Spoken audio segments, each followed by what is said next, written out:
Escolhas. Estamos fazendo elas o tempo todo. Mas na vida adulta você já percebeu que não são apenas as suas escolhas. Você é resultado das suas escolhas e da quantidade inumerável de escolhas que estão fazendo ao seu redor. A vida é assim e a gente lida com isso. O livro de Jonas é o livro das escolhas. Escolhas de Jonas, escolhas de Deus, escolhas dos ninivitas. E vamos mergulhar nesse livro se você escolher continuar assistindo. O Fé para Hoje está no ar.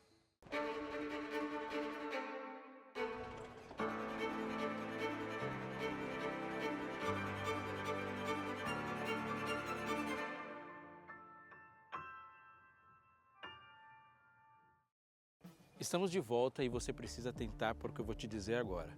Anota esse número, 0 operadora 12 21 27 3121. Anotou? O que ele se trata? É a maneira como você vai se conectar com a maior e melhor escola do mundo. Pensa, são 2000 anos de conhecimento acumulado que vão chegar até a sua casa com milhares de alunos satisfeitos. Se você ligar para esse telefone, o caminho já está aberto para você, mas você pode fazer uma outra coisa também. Acesse o site biblia.com.br e ali você vai saber todas as informações para que este material, Jesus, o restaurador da vida, que é o guia de estudos da escola, passe pela sua mão e da sua mão mude a sua vida. Você pode também, de maneira mais fácil ainda, apontar o seu celular para o QR Code que está aparecendo aqui na sua tela. Apontando o celular, o caminho leva você a essa escola, a melhor do mundo, totalmente gratuita. Faça isso agora. Não escolhemos as feições de alguém, seu cabelo, voz, olhos. Mas a nossa escolha vai muito além disso. Simplesmente escolhemos se um ser humano vai ou não existir. Estima-se que tomamos mais de 2000 escolhas por hora, ou seja, nossas escolhas são mais frequentes do que a nossa capacidade de estarmos conscientes das escolhas que estamos fazendo. É verdade. Temos mais consciência dela quando estamos votando, por exemplo, ou começamos um relacionamento mais profundo ou se terminamos um relacionamento. Podemos questionar a abrangência do impacto dessas escolhas, mas não podemos negar que elas alcançam uma esfera para muito além de nós. O mundo que a gente está vivendo hoje ele é resultado de algumas revoluções que o formaram. Você pode não ter se concentrado tanto nisso nos últimos momentos. Mas lidamos com muitas ias e ismos o tempo todo. Vivemos num momento democrático, num mundo ocidental e democrático cheio de ismos. Esses ismos foram construídos em revoluções que focaram na possibilidade e na capacidade que as pessoas têm que ter de fazer escolhas. Essas escolhas se tornaram conscientes. As estruturas que se formaram nesse mundo, desde a Revolução Inglesa, passando pela Francesa, a Revolução Americana, aconteceram com muito sangue, com muito suor e com muita pólvora para que as escolhas de fato aconteceram. E a gente classifica hoje a maneira como os governos e estados se organizam pela capacidade de escolhas que eles podem dar aos seus cidadãos. O dia 28 de junho de 1914 poderia ser um dia comum como qualquer outro, se não fosse por algumas contundentes escolhas dentre as 2000 por hora que os personagens que compõem a trupe dramática deste mundo fazem. Um jovem estudante sérvio de 19 anos estava numa pastelaria. Nos últimos meses, anos talvez, suas convicções políticas haviam ocupado espaço suficiente na sua mente e formulado possíveis soluções. Uma delas era a morte do herdeiro do trono austro-húngaro, o arquiduque Francisco Ferdinando. Alguém escolheu jogar uma granada. Alguém escolheu visitar o hospital onde as vítimas da granada foram atendidas. Alguém escolheu manobrar perto da Ponte Latina. Alguém escolheu puxar o gatilho. Um tiro, em 1914. E o fim da Primeira Guerra Mundial somente em 1918, com quase 10 milhões de combatentes mortos. As revoluções que formaram o mundo contemporâneo, elas podem ser classificadas em revoluções que focam na escolha. A Revolução Francesa, as revoluções inglesas, a Revolução Americana. A história se construiu da modernidade para cá com homens e mulheres que, no seu pensamento, pensaram também na maneira como o Estado deveria dar aos seus cidadãos o poder e a responsabilidade das escolhas que tomam. Assim, Responsabilizando e dando o direito, vivemos em um mundo e avaliamos o sucesso das construções na vida organizada socialmente assim, pelas escolhas que fazemos e o quanto arcamos com isso.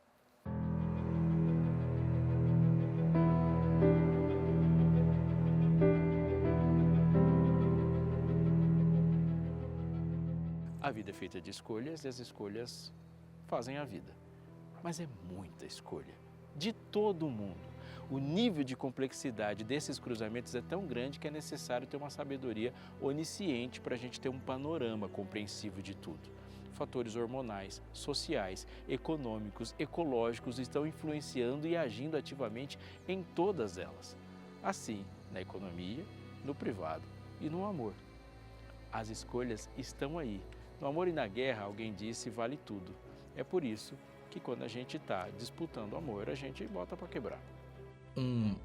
Aquemênida, em 525 a.C., na sua genialidade administrativa e bélica, ao enfrentar o Egito, por exemplo, usou gatos na guerra.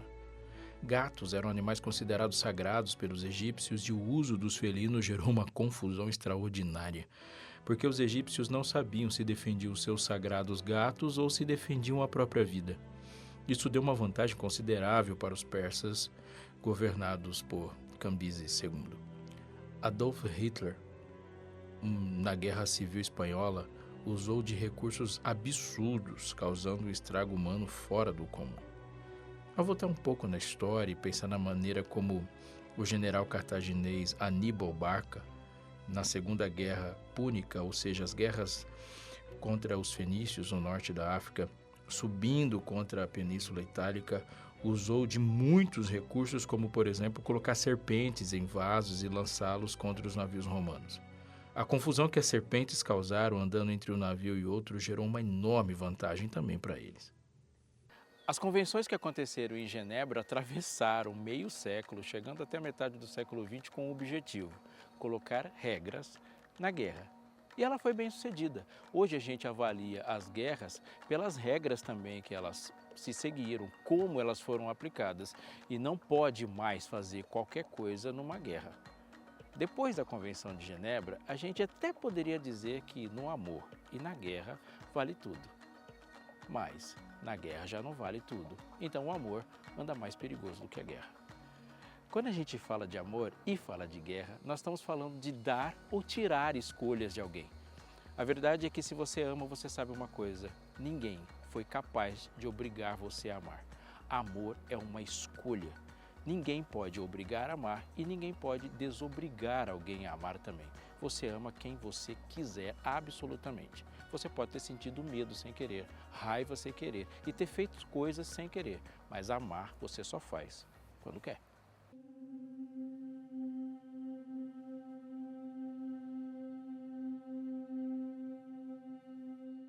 O livro de Jonas conta a história que traz a narrativa do profeta que lhe dá o nome. É uma história sobre amor e sobre guerra.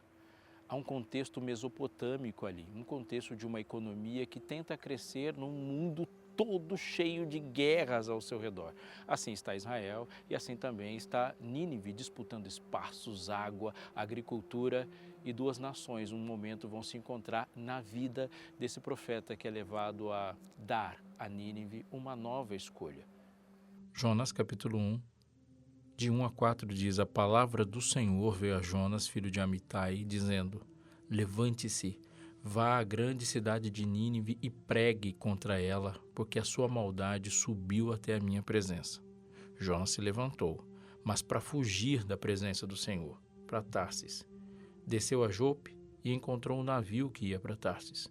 Pagou a passagem e embarcou no navio para ir ter com eles para Tarsis, para longe da presença do Senhor. Mas o Senhor lançou sobre o mar um forte vento e levantou-se uma tempestade tão violenta que parecia que o navio estava a ponto de se despedaçar. Então os marinheiros ficaram com medo e clamavam cada um ao seu Deus. Lançaram no mar a carga que estava no navio para que ele ficasse mais leve. Jonas, porém, havia descido ao porão do navio e ali se deitado e dormia profundamente. Jonas era o homem certo, fazendo o que ele achava ser certo. O que ele achava ser certo, Deus achava errado. A escolha de Jonas e a de Deus se confrontaram e Jonas foi parar na barriga do peixe. Jonas capítulo 1, do verso 7 em diante, diz: os marinheiros diziam uns aos outros: vamos lançar sortes para descobrir quem é o culpado desse mal que caiu sobre nós. Lançaram sortes e a sorte caiu sobre Jonas. Então lhe disseram: agora nos diga, quem é o culpado por este mal que nos aconteceu? Qual é a sua ocupação? De onde você vem? Qual é a sua terra e de que povo você é? Jonas respondeu: eu sou hebreu e temo o Senhor, o Deus do céu, que fez o mar e a terra. Então os homens ficaram com muito medo e lhe perguntaram: que é isso que você fez? Pois aqueles homens sabiam que Jonas estava fugindo da presença do Senhor, porque ele lhes havia contado. Então lhe perguntaram: o que devemos fazer com você para que o mar se acalme? Disseram isso porque o mar ia se tornando cada vez mais tempestuoso. Então Jonas respondeu: peguem-me e me lancem no mar, e o mar ficará calmo, porque eu sei que por minha causa essa grande tempestade caiu sobre vocês. Em vez disso, os homens remavam, esforçando-se por alcançar a terra, mas não podiam, porque o mar ia se tornando cada vez mais tempestuoso contra eles. Então clamaram ao Senhor e disseram: ah, Senhor, rogamos-te que não nos deixes perecer por causa da vida deste homem e não faças cair sobre nós este sangue inocente, porque tu, Senhor, fizeste o que foi do teu agrado. Em seguida, os marinheiros pegaram Jonas e o lançaram no mar, e a fúria do mar se acalmou. Então esses homens temeram muito o Senhor e ofereceram sacrifícios ao Senhor e fizeram votos. O Senhor ordenou que um grande peixe engolisse Jonas, e Jonas esteve 3 dias e 3 noites no ventre do peixe. O fato de Jonas ser um ser humano que foi engolido por um peixe no fundo do mar é extraordinário, é fantástico, mas não é a única peculiaridade do livro. Ele se destaca porque é o único livro de um profeta da Bíblia que sai para pregar fora do povo da Bíblia. Os profetas todos falam para Israel, com Israel. Jonas vai falar fora, para ninivitas. Essas coisas fantásticas não são um desafio só para Jonas. Só por ler o livro você já foi desafiado a escolher. Sim, escolher crer.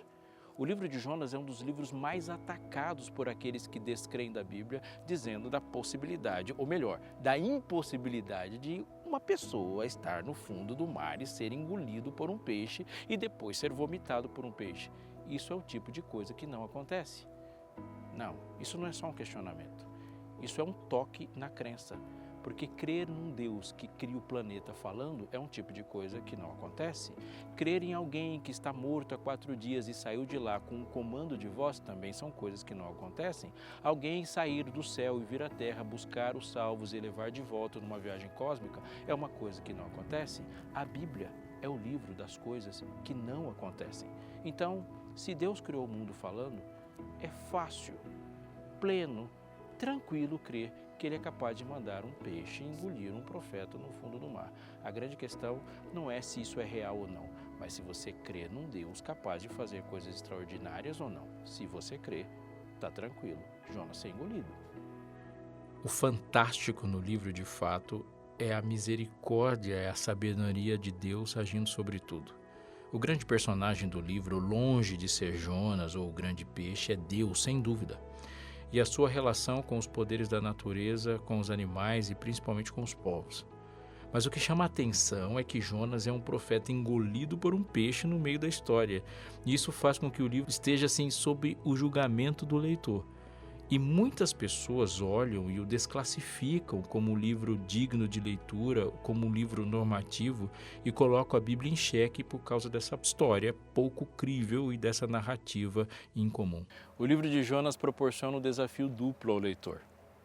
O primeiro é o de crer no sobrenatural e nas ações soberanas de Deus sobre tudo que existe. Deus age sobre a planta, sobre o peixe, sobre o mar, sobre tudo. O segundo grande desafio é o desafio de aceitar a Deus como Ele é. Jonas desenha um projeto mesmo de um Deus como ele imagina que seja. E Deus se recusa a ser o Deus desenhado por Jonas.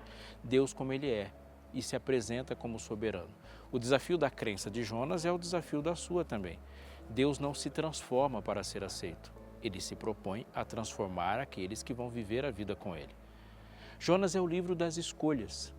Deus dá escolhas a mais o tempo todo. Jonas escolheu morrer ao pedir para ser atirado no mar. Deus escolheu salvar.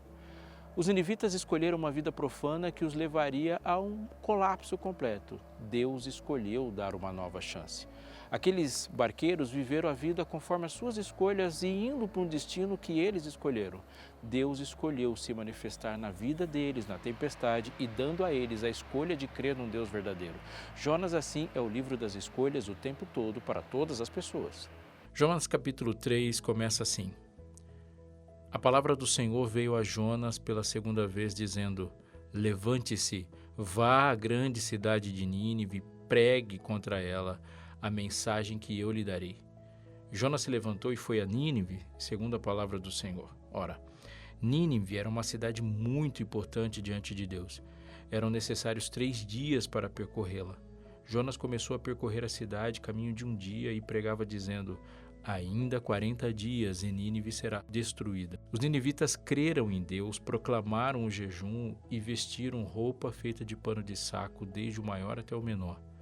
Quando essa notícia chegou ao rei de Nínive, ele se levantou do seu trono, tirou as trajes reais, cobriu-se de pano de saco e sentou-se sobre cinzas, e mandou proclamar e divulgar em Nínive o seguinte: Por mandado do rei e dos seus nobres, ninguém, nem mesmo os animais, bois e ovelhas, pode comer alguma coisa. Não lhes deem pasto, nem deixe que bebam água. Todos devem ser cobertos de pano de saco, tanto as pessoas como os animais. Então clamaram fortemente a Deus e se converterão cada um do seu mau caminho e da violência que há nas suas mãos. Quem sabe, talvez Deus se volte e mude de ideia, e então se afaste do furor da sua ira para que não pereçamos. Deus viu o que fizeram e como se converteram do seu mau caminho, e Deus mudou de ideia quanto ao mal que tinha dito que lhes faria, e não o fez. Jonas escolheu não ir para Nínive. Deus escolheu que Jonas fosse para Nínive. Jonas escolheu ser atirado no mar para morrer. Deus escolheu que Jonas não morreria no fundo do mar e escolheu que Jonas fosse salvo e vomitado na praia. Jonas escolheu que os habitantes de Nínive morressem em juízo. Deus escolheu salvar os habitantes de Nínive. O choque de escolha está aí o tempo todo, mas a liberdade que Jonas tem não impede que as escolhas de Deus sejam levadas a cabo. Jonas não escolhe sobre a planta, a escolha é de Deus. Também não escolhe quando a planta cresce, cobre, vive ou seca. Deus escolheu isso tudo. O choque coloca diante de nós onde nós estamos nas escolhas que temos e onde Deus está nas escolhas que Ele também tem. Crer num Deus de verdade é crer num Deus que também está escolhendo. Olhando assim panoramicamente pelo livro, a gente vai ter uma percepção rápida de que é o livro, óbvio, das escolhas. Mas parece que as escolhas de Deus vão se impondo sobre as escolhas de Jonas. Jonas vai escolhendo outras coisas e essas escolhas simplesmente não se alinham. E todo mundo no livro obedece, as coisas inteligentes e as não inteligentes. Elas vão obedecendo todas, em todo momento, menos o profeta. O mar obedece, os marinheiros obedecem, o verme obedece, o peixe obedece, os ventos obedecem, os ninivitas obedecem. Jonas desobedece. As escolhas de Jonas e as escolhas de Deus simplesmente não se alinham. E aqui está a guerra no livro. É a guerra de Deus de conquistar a vontade de Jonas para que essas escolhas estejam na mesma direção. Jonas, no capítulo 4, a partir do verso 6, diz: Então o Senhor fez crescer uma planta por cima de Jonas, para que fizesse sombra sobre a sua cabeça, a fim de o livrar do seu desconforto. E Jonas ficou muito contente por causa da planta, mas no dia seguinte, ao amanhecer, Deus enviou um verme que atacou a planta e ela secou. Quando o sol nasceu, Deus fez soprar um vento leste muito quente. O sol bateu na cabeça de Jonas de maneira que ele quase desmaiou. Então pediu para morrer, dizendo: Para mim é melhor morrer do que viver. Então Deus perguntou a Jonas: Você acha que é razoável essa sua ira por causa da planta? Jonas respondeu: é tão razoável que até quero morrer. E o Senhor disse: você tem compaixão da planta que não lhe custou nenhum trabalho? Você não a fez crescer. Numa noite ela nasceu e na noite seguinte desapareceu. E você não acha que eu deveria ter muito mais compaixão da grande cidade de Nínive, em que há mais de 120 mil pessoas que não sabem distinguir entre a mão direita e a mão esquerda e também muitos animais?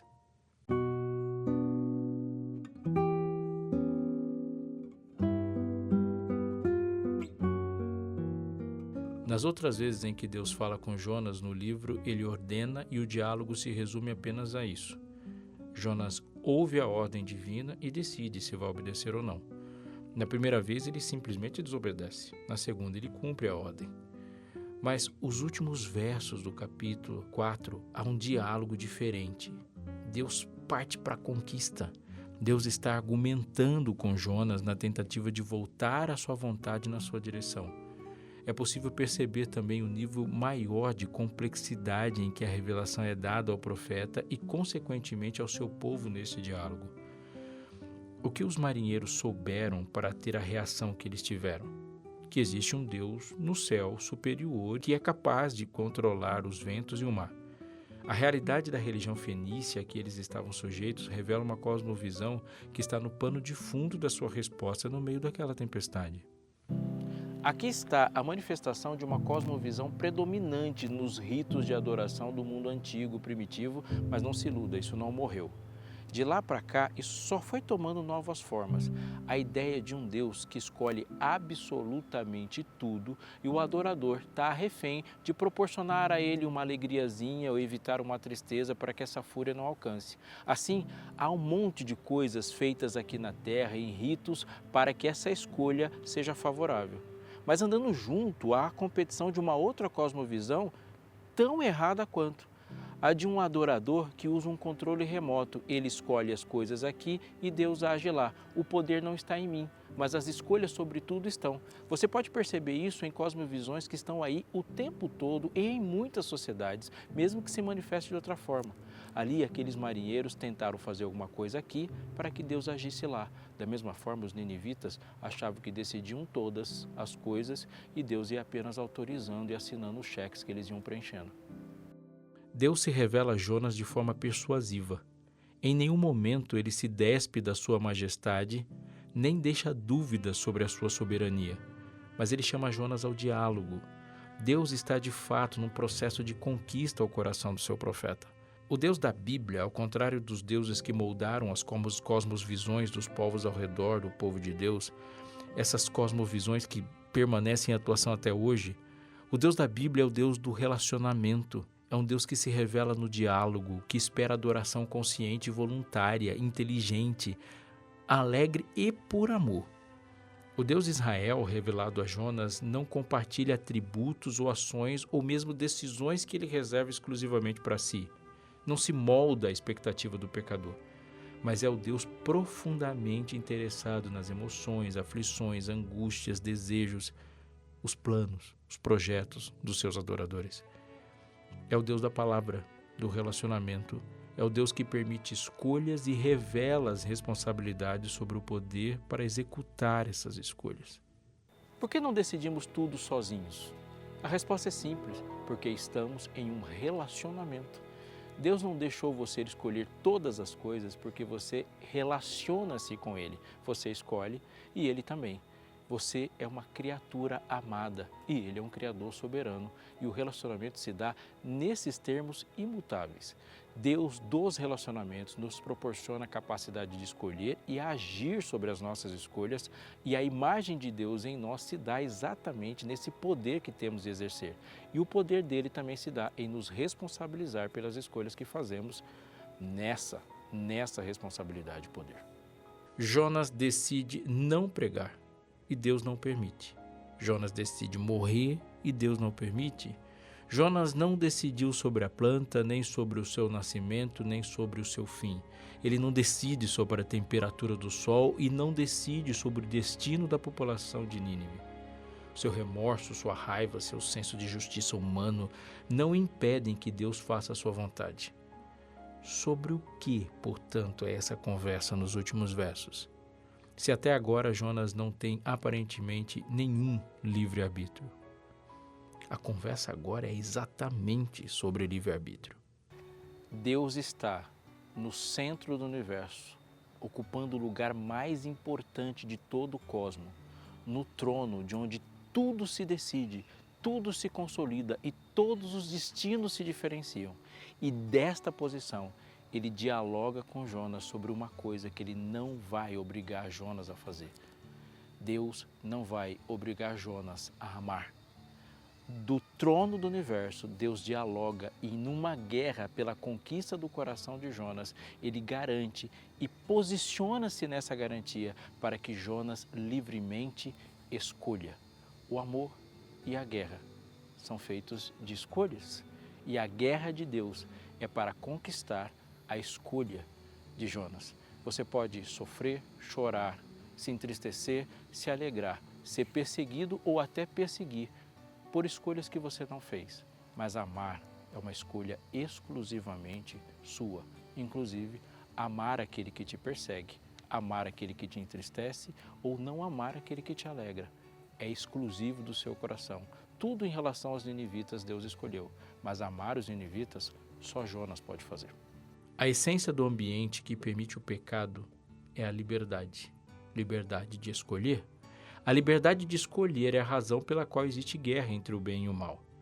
Deus entrou em guerra no coração de Jonas para conquistar aquilo que ele não ia obrigar Jonas a fazer. O amor de Jonas seria conquistado pela demonstração do amor de Deus. O último símbolo do capítulo é um ponto de interrogação. Dessa forma, o livro termina do mesmo jeito que ele começa, com um desafio. Você novamente é desafiado não apenas a ler, mas a estar no livro. Nesse momento, Jonas simplesmente desaparece da história para que você assuma o lugar dele. Jonas não responde. Todas as respostas de Jonas já foram dadas. Neste momento, o personagem assume o seu lugar de fato no livro. Ele passa a ser você. Da mesma maneira que Deus deixou que as escolhas todas acontecessem, no último momento do livro ele também deixa que você escolha. Você vai responder. Jonas para que você diga se o amor vai triunfar ou não. Jonas parou de falar e você começou. O amor cresce num ambiente de escolhas. O grande conflito entre o bem e o mal se dá nesta base. Você não escolheu quem seriam seus pais. Essa escolha você não teve. Mas hoje você está escolhendo a cada segundo se vai amá-los ou não, a despeito do que eles foram para você. Você pode não ter escolhido o salário que você ganha onde você trabalha, mas você pode escolher qual é o nível de competência e de que efeito você vai causar nas pessoas que estão perto de você. Essa escolha é sua. Você pode não ter escolhido o lugar que você mora, mas escolhe ser a bênção ou não para este lugar. Você não escolheu o Evangelho. Ele já existia antes de você, mas você escolhe se vai aceitá-lo ou não. Você pode não ter escolhido sobre como é Deus. Óbvio que Ele não deixou essa escolha para você. Mas hoje, neste segundo, você está escolhendo se o ama ou não.